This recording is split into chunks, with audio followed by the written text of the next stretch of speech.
اعوذ باللہ من الشیطان الرجیم بسم اللہ الرحمن الرحیم۔ اللہ کے نام سے شروع کرتی ہوں جو بہت ہی مہربان اور نہایت رحم کرنے والا ہے۔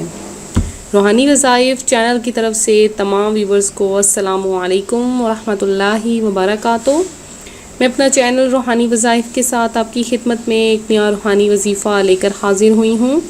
میرا آج کا روحانی وظیفہ ان لوگوں کے لیے ہے، ان بہنوں ان بھائیوں کے لیے ہے جو کمر کے درد سے دوچار ہیں۔ آج میں ان کے لیے ایک ایسا وظیفہ لے کر آئی ہوں کہ اگر وہ یہ وظیفہ کریں تو کمر کے درد سے ہمیشہ کے لیے انہیں نجات نصیب ہو جائے گی۔ اپنا وظیفہ بتانے سے پہلے میری تمام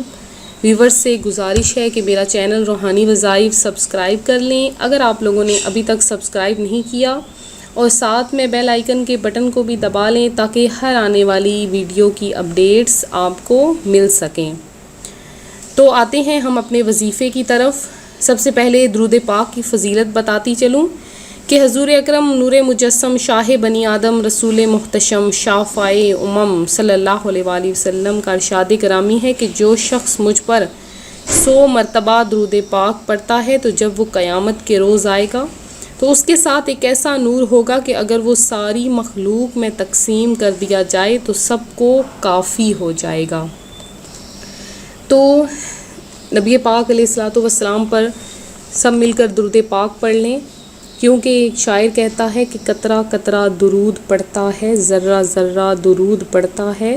کہ میرے آقا کی ذات پر سائم میرا اللہ درود پڑھتا ہے۔ نبی پاک علیہ الصلوۃ والسلام پر درود صرف ہم ہی نہیں پڑھتے بلکہ خود رب تعالیٰ بھی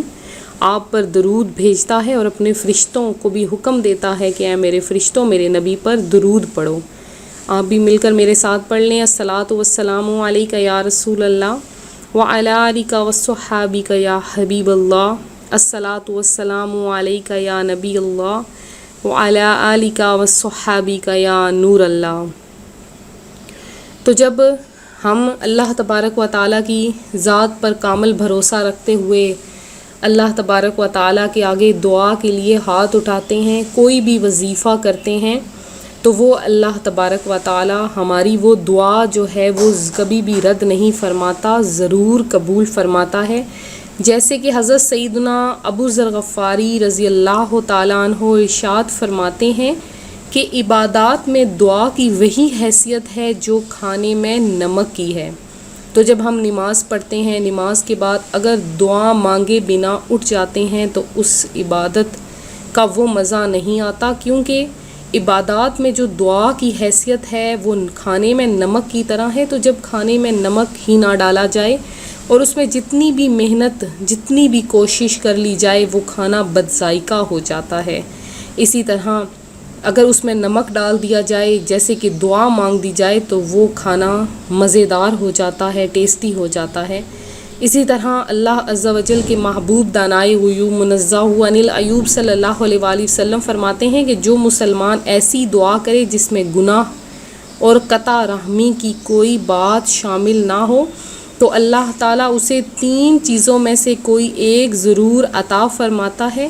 یا اس کی دعا کا نتیجہ جلد ہی اس کی زندگی میں ظاہر ہو جاتا ہے، یا اللہ تعالیٰ کوئی مصیبت اس بندے سے دور فرما دیتا ہے، اور یا اس کے لیے آخرت میں بھلائی کی جاتی ہے۔ ایک اور روایت میں ہے کہ بندہ جب آخرت میں اپنی دعاؤں کا ثواب دیکھے گا جو دنیا میں مقبول نہیں ہوئیں، کوئی بھی اس نے وظیفہ کیا وہ مقبول نہیں ہوا، تو تمنا کرے گا کہ کاش دنیا میں اس کی کوئی دعا قبول ہی نہ ہوتی۔ تو دیکھا آپ نے کہ دعا کبھی بھی رائیگاں نہیں جاتی، اگر اس کا دنیا میں اثر نہ بھی ہو تو آخرت میں اجر و ثواب مل کر ہی رہتا ہے۔ لہٰذا دعا میں کبھی بھی سستی اختیار نہیں کرنی چاہیے۔ اللہ تبارک و تعالیٰ کی بارگاہ میں ہمیشہ جو ہے وہ سجدہ ریز رہنا چاہیے، ہمیشہ دعا مانگتے رہنا چاہیے، کہ دعا مانگنے سے یا تو گناہ معاف کر دیے جاتے ہیں یا دنیا میں ہی اس کے مسائل حل کر دیے جاتے ہیں، یا پھر وہ دعا اس کے لیے آخرت کا ذخیرہ بن جاتی ہے۔ تو ہم لوگ ہر چیز کے لیے دعا مانگتے ہیں، اپنی ہر بیماری کے لیے اللہ تبارک و تعالیٰ کے سامنے دعا کے لیے سجدہ ریز ہوتے ہیں، ہاتھ اٹھاتے ہیں، اپنی ہر چھوٹی بڑی حاجت کے لیے دعا مانگا کریں، اپنی ہر چھوٹی بڑی حاجت کے لیے اللہ تبارک و تعالیٰ کے اسماء گرامی کو وسیلہ رکھ کر دعا مانگا کریں، چاہے وہ کچھ بھی ہو، سر درد کی بیماری ہو، اس میں گھٹنوں کی بیماری ہو، آپ کے پاؤں کا درد ہوتا ہے، ایک ناخن اتر جاتا ہے اس کا درد ہوتا ہے، یا کوئی بھی آپ کے بال جھڑتے ہیں، آپ کا چہرہ خوبصورت نہیں ہے، آپ کے ناک میں درد ہے، منہ میں درد ہے، آپ کے دانتوں میں درد ہے، حتیٰ کہ کوئی بھی آپ کو پرابلم بن جاتی ہے، تو آپ اس کے لیے اللہ تبارک و تعالیٰ کے سامنے دعا مانگیں۔ دیکھیں اگر دنیا میں آپ کی وہ دعا قبول نہیں ہوتی تو آخرت میں اس کا ڈبل آپ کو اجر ملے گا، اور آپ حیران رہ جائیں گے کہ اور یہی کہیں گے کہ دنیا میں میری کوئی بھی جو دعا ہے وہ قبول نہ ہوتی، آخرت میں مجھے اس قدر اجر مل گیا ہے تو میری یہی دعائیں جو ہیں وہ ابھی قبول ہو جاتی۔ اس کے علاوہ اگر ہم کمر کے درد کو دیکھیں تو یہ بہت ہی تکلیف کا باعث ہوتی ہے، بہت زیادہ جو ہے وہ اٹھا نہیں جاتا، بیٹھا نہیں جاتا، اور نہایت تکلیف کا باعث ہوتا ہے۔ بعض اوقات عمر کے شروع کے حصے میں جو ہے وہ کمر میں درد شروع ہو جاتا ہے، یہ بعض اوقات کمزوری کی وجہ سے بھی ہوتا ہے، اور اس کے علاوہ جو ہے زیادہ بیٹھنے کی وجہ سے بھی جو ہے وہ کمر میں درد شروع ہو جاتا ہے۔ اور اگر ہم زیادہ جو ہے وہ چیئر کا استعمال کرتے ہیں، حالانکہ دن کے اکثر حصے میں جو ہے وہ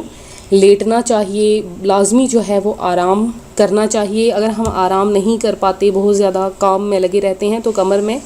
اکثر جو ہے وہ درد شروع ہو جاتا ہے، باری کے دنوں میں بھی درد شروع ہو جاتا ہے۔ تو ایسے میں جو ہے وہ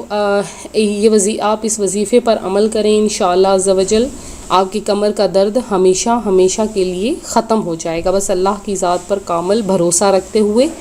آپ نے یہ عمل کرنا ہے۔ تو میں آپ کو ہمیشہ یہی بتاتی ہوں کہ کوئی بھی آپ عمل کرتے ہیں، کوئی بھی وظیفہ کرتے ہیں، تو اس سے پہلے نیت ضروری ہوتی ہے، کیونکہ اعمال کا دار و مدار نیتوں پر ہوتا ہے۔ تو آپ جو ہیں سب سے پہلے نیت کر لیں اچھی سی کہ یا اللہ عز و جل میں یہ وظیفہ کرنے لگی ہوں تو میری جو کمر کا درد ہے وہ ٹھیک ہو جائے۔ اس کے بعد آپ نے کیا کرنا ہے کہ فجر کی جب آپ نے نماز پڑھنی ہے، فجر کا وقت آ گیا ہے، آپ نے فجر کی نماز پڑھنی ہے، تو فجر کی جب آپ نے سنتیں پڑھ لینی ہے، ایک سنت پڑھنی ہے، دوسری سنت جب آپ نے 2 سنتیں پڑھ کے سلام پھیرنا ہے، تو اس کے بعد آپ نے درمیان میں آپ نے بیٹھ جانا ہے، اور آپ نے سنتوں کے بعد بیٹھ کر آپ نے بسم اللہ الرحمن الرحیم ہر دفعہ پڑھ کے آپ نے سورہ فاتحہ پڑھنی ہے۔ اب آپ نے سورہ فاتحہ جو ہے وہ کتنی مرتبہ پڑھنی ہے غور سے سن لیجیے۔ آپ نے کم از کم 41 مرتبہ آپ نے سورۃ الفاتحہ پڑھنی ہے، سورۃ الفاتحہ، یعنی الحمدللہ رب العالمین الرحمن الرحیم مالک یوم الدین ایاک نعبد و ایاک نستعین اہدنا الصراط المستقیم صراط الذین انعمت علیہم غیر المغضوب علیہم ولا الضالین۔ یہ آپ نے جو ہے وہ کم از کم 41 مرتبہ آپ نے یہ پڑھ لینی ہے۔ ہر دفعہ آپ نے پڑھنی ہے تو ہر دفعہ بسم اللہ الرحمن الرحیم یہ آپ نے لازمی پڑھنی ہے، اور اس کے بعد آپ نے فرض جو ہیں باقی جو آپ کے رہ جائیں وہ آپ نے فرض پڑھنے ہیں۔ تو انشاءاللہ عز و جل جیسے ہی آپ فرض پورے ہوں گے، آپ دعا کے لیے ہاتھ اٹھائیں گے، تو آپ کی جو کمر کا درد ہے وہ مکمل طور پر ٹھیک ہو جائے گا انشاءاللہ عز و جل۔ آپ نے بس اللہ کی ذات پر کامل بھروسہ رکھنا ہے، وہ ذات بہت ہی بابرکات ہے، بہت ہی رحیم ہے، اپنے بندے پر ہمیشہ رحم فرماتی ہے، اس کے آگے کچھ بھی ناممکن نہیں، وہ بس کن فرماتا ہے اور ہو جاتا ہے۔ تو آپ بھی اللہ پر کامل بھروسہ رکھتے ہوئے اس وظیفے کو اپنائیں۔ اسی طرح سے ہمارے مزید روحانی وظائف حاصل کرنے کے لیے ہمارا چینل ضرور جوائن کریں، اور اللہ تبارک و تعالیٰ سے دعا ہے اللہ تبارک و تعالیٰ آپ کی ہر بیماری ہر مشکل کو دور فرمائے۔ تو اسی طرح سے آپ لوگ نے ایسا کمنٹس میں میسیج کرتے رہنا ہے ہمیں،